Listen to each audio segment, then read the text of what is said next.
But first, a few holy mackerel stories in today's news. Last night, I had a rather robust discussion about the military escalation in Afghanistan with Susan Rice, our U.S. ambassador to the United Nations, with whom, it turns out, I very much enjoy civil disagreement. There's one point made by Ambassador Rice that the news gods insist we follow up on today. In Pakistan, where we also are working to reduce and eliminate the safe haven, you have now a government that is actively going after the extremists and actively trying to counter. A government that is actively going after the extremists and trying to counter them. The crucial point about why it supposedly makes sense to escalate now. Oops. I didn't need that anyway. Why Year 9's escalation will be effective even if Year 8's escalation really wasn't. Well, now in Year 9, the administration argues Pakistan is fighting extremists, right? So it makes all the difference. This is why it's going to work this time, right? Pakistani Prime Minister Yusuf Raza Gilani, right? I doubt the information which you are giving is correct, because I don't think that Osama bin Laden is in Pakistan. I don't think Osama bin Laden is in Pakistan. Osama bin who? Where? Here? If one of the arguments for sending 30,000 more American troops to Afghanistan is that Pakistan is supposedly fired up and on all cylinders about fighting terrorists, someone should maybe check with them to see if Pakistan even actually recognizes that Osama freaking bin Laden exists in their country. Next, propranolol. Propranolol is a blood pressure medication. It's also the kind of thing that can kill you if you take an overdose of it. On November 10th, a young doctor who worked at a prison outside Tehran received a delivery order of a salad. The young doctor ate the salad and then dropped dead. Forensic tests now revealing that the salad was laced with a lethal dose of propranolol. That same doctor earlier this year had testified to a committee in Iran's parliament that protesters against the government after Iran's disastrous presidential election had been tortured at the prison that he worked at. He testified that one young protester he'd treated had died from torture he'd suffered in prison. He said that he'd been ordered to list the cause of that protester's death as meningitis.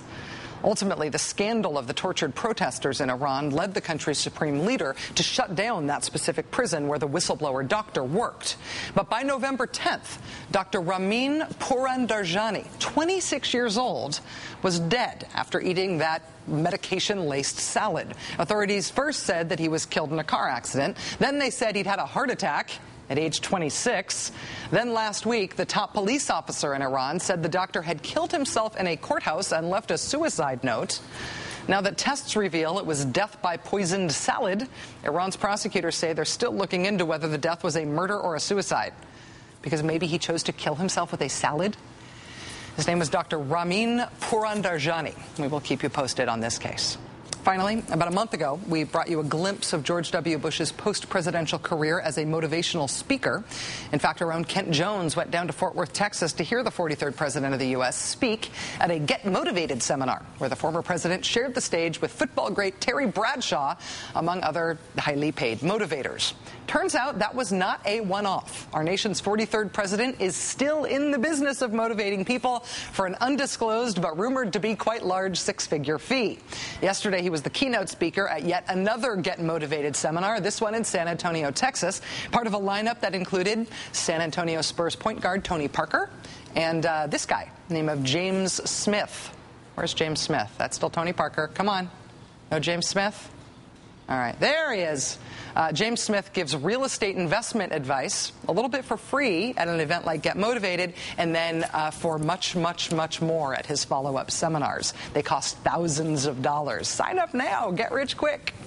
The San Antonio Express-News reports that President Bush's remarks included his now standard line about the humbling effect of having to pick up dog poo when he walks his dog now. Apparently at the White House, you know, they got a guy who takes care of that. But George W. is not the only member of the Bush family who's making money these days. It now looks like former First Lady Laura Bush is out on the Random Trade Association chicken dinner circuit as well. The former First Lady spoke this week at a dinner for the foundation of the National Association of Chain Drugstores. The National Association of Chain Drugstores. I will swear to uphold the honor and dignity of the office to which I have been elected, so help me God. After the Oval Office, though, retirement is for cashing in, baby. Yes.